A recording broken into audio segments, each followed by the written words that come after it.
வாழ்க வளத்துடன்.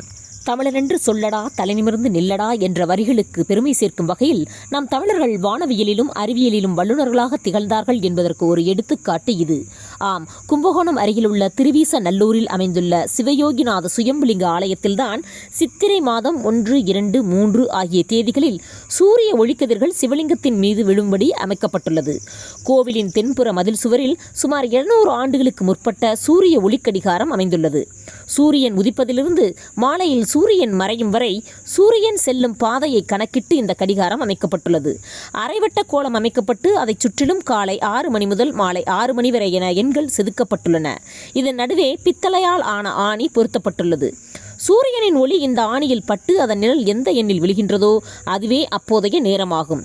தமிழர்கள் வானவியலிலும் அறிவியலிலும் வல்லுநர்களாக திகழ்ந்தார்கள் என்பதற்கு இதுவே சிறந்த எடுத்துக்காட்டு. வாழ்க தமிழ், வளர்க தமிழனின் புகழ்.